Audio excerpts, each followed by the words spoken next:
Hello મિત્રો, સ્વાગત છે તમારું ફરી એક આજના આ વિડીયોની અંદર।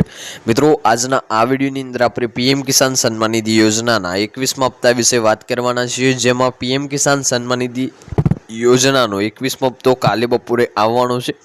જે કાલે નવરાત્રી છે, તો નવરાત્રી નિમિત્તે પીએમ કિસાન સન્માન નિધિ યોજનાનો હપ્તો કાલે બપોરે આવશે કે નહીં આવે એના વિશે પણ વાત કરીશું। સાથે વાત કરીએ તો હપ્તો જે છે 4000નો મળવાનો છે એવી અત્યારે આપણને જે છે માહિતી મળી રહી છે।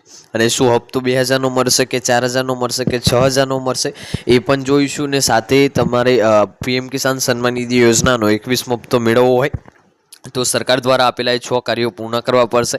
કયા 6 કાર્યો છે, કેવી રીતે પૂર્ણ કરવાના છે, આ તમામ માહિતી તમને આજના આ વિડીયોની અંદર મળી રહેશે। તો વિડીયોને તમે એન્ડ સુધી જોતા રહેજો। વિડીયો તમને પસંદ આવે તો વિડીયોને એક લાઇક કરજો। તમે આપણી આ ચેનલ ઉપર નવા હોય તો ચેનલને સબસ્ક્રાઈબ કરી લેજો અને કોમેન્ટ કરીને ખાસ જણાવજો કે આપણો આજનો આ વિડીયો તમે કયા ગામમાંથી ને કયા જિલ્લામાંથી જોઈ રહ્યા છો, જેથી કરીને આપણને પણ ખબર પડે કે આપણો આ વિડીયો આ ગામ આ જિલ્લા સુધી પહોંચી રહે છે। તો વિડીયોની જે છે આપણે શરૂઆત કરી લઈએ। સૌપ્રથમ વાત કરીએ તો પીએમ કિસાન યોજનાના લાયક ખેડૂતો પીએમ કિસાન યોજના 21મા હપ્તાની આતુરતાથી રાહ જોઈ રહ્યા છે। મિત્રો, જે પીએમ કિસાન સન્માન નિધિ યોજના દ્વારા પાત્રતા ધરાવે છે, જે ખેડૂતોને આ યોજના અંતર્ગત લાભ મળી રહે છે, એ તમામ ખેડૂત મિત્રો હવે 21મા હપ્તાની આતુરતાથી રાહ જોઈને બેઠા છે કે ક્યારે આપણો પીએમ કિસાન સન્માન નિધિ યોજનાનો 21મો હપ્તો આવે।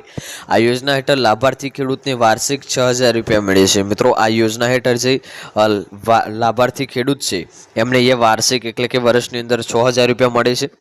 આ રકમ તેમના બેંક ખાતામાં વાર્ષિક 3 હપ્તામાં જમા કરવામાં આવે છે। જે આ રકમ છે એ પીએમ કિસાન સન્માન નિધિ યોજનાના જે ખેડૂતો છે એમના ખાતામાં જમા કરવામાં આવતી હોય છે। અહીંયા 2000નો એક હપ્તો હોય છે, વર્ષની અંદર 3 હપ્તા જાહેર કરવામાં આવે છે, એટલે કે કુલ ટોટલ 6000 રૂપિયાની સહાય પીએમ કિસાન યોજના અંતર્ગત ખેડૂતોને આપવામાં આવે છે। અત્યાર સુધીમાં 20 હપ્તા જાહેર કરી દેવામાં આવે છે। મિત્રો, અત્યાર સુધી પીએમ કિસાન સન્માન નિધિ યોજનાના 20 હપ્તા જાહેર કરી દેવામાં આવે છે અને હવે 21મા હપ્તાની તારીખ જાહેર થઈ શકે છે। મિત્રો, હવે ટૂંક સમયની અંદર જ પીએમ કિસાન સન્માન નિધિ યોજનાના 21મા હપ્તાની તારીખ જાહેર થઈ શકે છે। એવું માનવામાં આવે છે કે કેન્દ્ર સરકાર દિવાળી પહેલાં ખેડૂતોને કોઈ સત્તાવાર સારા સમાચાર આપી શકે છે। મિત્રો, એવું અહીંયા માનવામાં આવી રહ્યું છે કે દિવાળી પહેલાં જ ખેડૂતોને અહીંયા સારા સમાચાર મળી શકે છે। જો તમે પણ પૈસા આવવાની રાહ જોઈ રહ્યા છો તો તરત જ તમારું નામ સ્થિતિ કેવી રીતે તપાસવી એમાં ચેક કરી લેવું, એટલે કે નાવ યોર સ્ટેટસમાં જઈને તમારું નામ ચેક કરી લેવું જોઈએ। 21મા હપ્તાના પ્રકાશન અંગે હજુ સુધી કોઈ સત્તાવાર જાહેરાત કરવામાં નથી આવી, એટલે કે 21મા હપ્તો ક્યારે જાહેર કરવામાં આવશે, ક્યારે ખેડૂતોના બેંક ખાતામાં જમા કરવામાં આવશે એની કોઈ સત્તાવાર જાહેરાત કરવામાં નથી આવી। 20મો હપ્તો 2 ઓગસ્ટ 2025ના રોજ ખેડૂતોના બેંક ખાતામાં ગયો હતો। મિત્રો, જે આપણો 20મો હપ્તો હતો એ 2 ઓગસ્ટના રોજ પીએમ કિસાન સન્માન નિધિ યોજનાનો 20મો હપ્તો ખેડૂતોના બેંક ખાતામાં જમા થયો હતો। કેન્દ્ર સરકારના નજીકના સૂત્રો કહી રહ્યા છે કે 21મો હપ્તો દિવાળી પહેલા પ્રકાશિત થઈ શકે છે, જેથી ખેડૂતો તહેવારો આનંદ માણી શકે છે। એટલે મિત્રો, સૂત્રો દ્વારા આપણને જાણવા મળી રહ્યું છે કે આપણો 21મો હપ્તો હવે જે છે દિવાળી પહેલાં જ ખેડૂતોના બેંક ખાતામાં આવી શકે છે અને તહેવારોનો એ આનંદ માણી શકે છે। પોર્ટલ પર તમારી સ્થિતિ કેવી રીતે તપાસવી એ પણ તમારે એ જાણી લેવું જોઈએ, એટલે કે નાવ યોર સ્ટેટસ તમારું ચેક કરી લેવું જોઈએ, એટલે કે તમને ખબર પડશે કે તમને હપ્તો મળશે કે હપ્તો નહીં મળે। તો પીએમ કિસાન યોજના તમે તમારું સ્ટેટસ ચેક કરી શકો છો। સૌપ્રથમ તમારે જે છે સત્તાવાર પોર્ટલ pmkisan.gov.in ચાલુ કરવાનું રહેશે તમારા મોબાઈલમાં।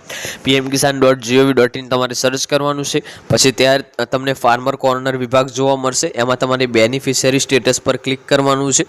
તમારો આધાર નંબર, નોંધણી નંબર, મોબાઈલ નંબર અથવા તો કેપ્ચર કોડ દાખલ કરીને તમારી જે વિગતો છે દાખલ કરીને સબમિટ બટન ઉપર ક્લિક કરી લેવાનું છે। ત્યાં તમને લાભાર્થી યાદી લિસ્ટ જોવા મળી રહેશે, એમાં તમારું નામ હશે તો તમને 100% પીએમ કિસાન યોજનાના હપ્તાનો લાભ મળશે। તો આજનો આ વિડીયો આપણે અહીંયા પૂર્ણ કરીએ છીએ। વિડીયો તમને પસંદ આવ્યો હોય તો વિડીયોને એક લાઇક કરજો, ચેનલ ઉપર નવા હોય તો ચેનલને સબસ્ક્રાઈબ કરી લેજો અને કોમેન્ટ કરીને ખાસ જણાવજો આજનો આ વિડીયો તમને કેવો લાગ્યો। મળીશું આગળના વિડીયોમાં, ત્યાં સુધી જય ભારત, જય હિન્દ।